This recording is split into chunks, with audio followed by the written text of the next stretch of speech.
I stood at the door, listening to my fiancée, Emily, make fun of our life in front of her friends. Jake is stability, not passion, she said, laughing. In that moment, I realized that I was not her choice, but a backup plan. My trust shattered like glass, and I walked off into the night with her ring in my pocket. But would I be able to let her go? The cold Chicago wind bit at my knuckles as I fumbled with the keys to Emily's apartment. I'd forgotten my laptop charger earlier that day. Classic Jake. Always leaving something behind. It was supposed to be a quick in and out. Emily had texted me about her girls' night, saying she'd be busy with wine and gossip until midnight. Fine by me. I'd swing by, grab a charger, and head back to my place to finish some overdue reports. That was the plan, anyway. The hallway smelled faintly of lavender. Her diffuser, probably. I could hear muffled laughter through the door as I turned the key, keeping it quiet so I wouldn't interrupt. The last thing I wanted was to stumble into a room full of tipsy women dissecting their boyfriend's flaws. I'd met her friends before. Nancy, the sharp-tongued paralegal, and Maria, the perpetual optimist. They were cool enough, but I wasn't in the mood for small talk. The door creaked open, and I froze. Emily's voice cut through the hum of low music and clinking glasses. She was mid-sentence, her tone light, but edged with something I couldn't place. I mean, Jake's great, don't get me wrong. He's stable, you know? Good job. Owns his condo, wants the whole picket fence deal. But thrilling? Not exactly. A chorus of giggles followed. My stomach tightened. I stood there, half in the doorway, charger forgotten, as Nancy chimed in. Stable's nice, but doesn't it get boring? Emily laughed, a little too loud, a little too sharp. Oh, come on. You remember Travis, right? That guy was a walking adrenaline shot. Sneaking around after hours, heart racing every time we almost got caught. Jake's idea of wild is ordering takeout instead of cooking. More laughter. My chest felt like it was caving in. Travis, her ex. The personal trainer with the chiseled jaw and zero impulse control. She'd mentioned him before, casually, like he was just a fun footnote in her past. But this was different. I leaned against the wall, the keys digging into my palm, listening as Maria piped up. So why'd you say yes when Jake proposed? There was a pause. I held my breath, waiting. Emily sighed, and I could picture her swirling her wine glass, that habit she had when she was thinking too hard. He's a good guy, reliable. And well, I'm 32. The clock's ticking, right? Travis was a blast, but husband material? No way. Sometimes you trade the fireworks for security. Security. The word hit me like a punch. I wasn't her choice. I was her fallback. The safe bet. The guy who checked the boxes but didn't light her up. My mind raced, replaying every moment of our 3-year relationship. Every quiet night in, every steady paycheck, every plan for the future. Was that all I was to her? A safety net? Nancy's voice broke through again, teasing. So you settled, huh? Emily hesitated, then laughed it off. Not settled, exactly. Just grew up. You can't live on sparks forever. But her tone wavered, and I knew her well enough to hear the lie. She wasn't convincing herself, let alone her friends. I should have walked away right then, grabbed the charger and bolted. But my feet wouldn't move. I needed to hear more, even if every word was a blade. Maria giggled. Still, Travis sounds like he was packing more than just muscle, if you catch my drift. Emily snorted. Oh God, yeah. Those gym shorts? No secrets there. Jake's more compact. Efficient, let's say. The room erupted in laughter, and I felt heat crawl up my neck. She wasn't just comparing me to him. She was mocking me. Our private life, laid bare for a cheap laugh. That's when I stepped inside. The laughter died fast. Emily's eyes widened, her glass frozen halfway to her lips. Nancy and Maria exchanged awkward glances, suddenly very interested in the couch cushions. Jake, Emily stammered, forcing a smile. What are you doing here? Forgot my charger, I said, my voice flat. I nodded toward the table where it sat, tangled in a mess of cords. Didn't mean to crash your party. She stood, smoothing her skirt like that'd fix everything. You didn't. We were just, girl talk. Nothing serious. Nothing serious, I echoed, stepping closer. The air felt thick, charged. So, comparing me to Travis, saying you settled for me, that's just girl talk? Her face paled. Jake, come on, it's not like that. We were joking. Joking. I cut her off, my gaze locking with hers. You think it's funny to tell them I'm the boring choice? That I'm good enough because I'm safe? Nancy shifted uncomfortably. Hey man, it's not a big deal. Stay out of it. I snapped, sharper than I meant to. She flinched, and I turned back to Emily. Tell me you didn't mean it. Look me in the eye and say it. She opened her mouth, but nothing came out. Her silence was louder than anything she could have said. My heart sank, and something clicked into place, a cold, hard clarity. That's what I thought. I grabbed the charger, but my eyes caught the glint of her engagement ring on the coffee table. She always took it off for girls' night, said it snagged on her friend's clothes. Now it just looked like a prop she could toss aside when it suited her. I picked it up, turning it over in my hand. Guess you won't be needing this tonight. Jake, wait. She reached for me, but I was already heading for the door. The last thing I heard was her shaky, "Oh my God," as I stepped into the night, the wind swallowing whatever else she might have said. I didn't look back. Not yet. The streetlights flickered as I stormed out of Emily's building, the charger shoved in my pocket and her ring burning a hole in my hand. The Chicago air was sharp, slicing through my jacket, but I barely felt it. My mind was a mess, anger, betrayal, and something heavier I couldn't name yet. I'd walked into that apartment thinking we were solid, a team. Now, it was like the last 3 years had been a lie. I didn't plan to go back. Not right away. But my feet stopped 2 blocks down, and I found myself staring at the ring under a dim street lamp. The diamond glinted, mocking me. She'd said yes when I proposed 6 months ago, down on one knee at Millennium Park, her eyes shining. Or so I'd thought. Was she faking it even then? Settling because I was the guy who'd stick around? I turned back. Not because I wanted to fix it. Hell, I wasn't even sure what it was anymore, but because I needed answers. If she could gut me like that in front of her friends, she could damn well say it to my face. The door was still unlocked when I got back. The girls' night had gone quiet, the music off, the wine glasses abandoned on the table. Emily stood in the kitchen doorway, phone in hand, her face streaked with mascara. Nancy and Maria hovered behind her, looking like they'd rather be anywhere else. Jake! Emily's voice cracked. She stepped forward, forcing a smile that didn't reach her eyes. You came back. Look, I'm so sorry you heard that. It was stupid, just... Stop.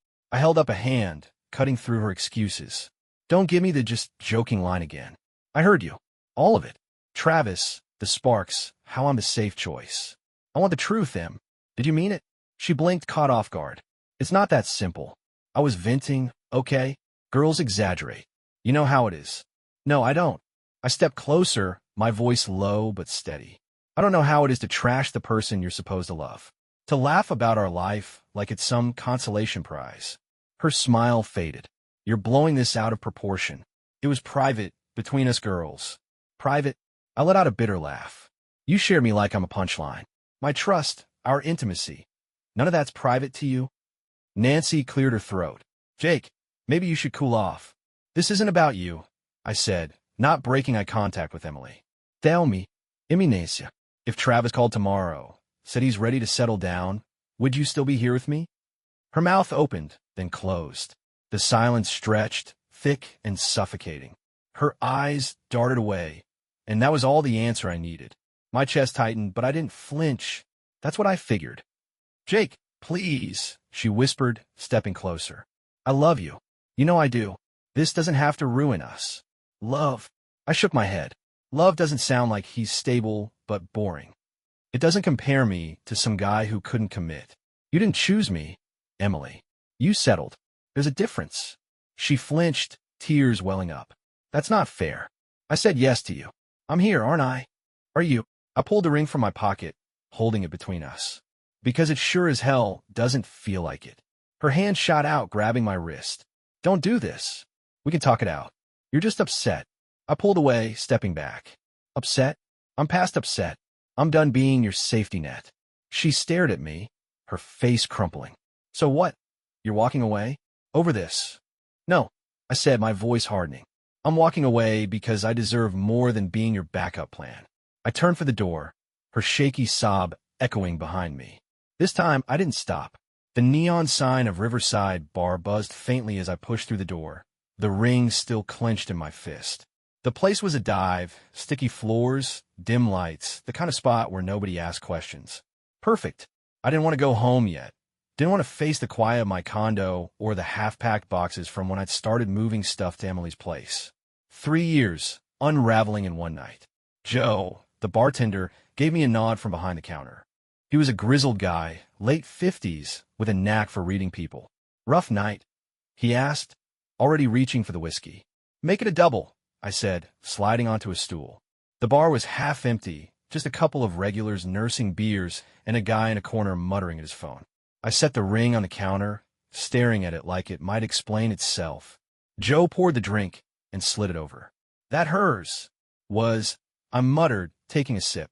The burn hit my throat, matching the ache in my chest. Caught her telling her friends I'm the safe choice. Settled for me because the exciting guy wouldn't stick around.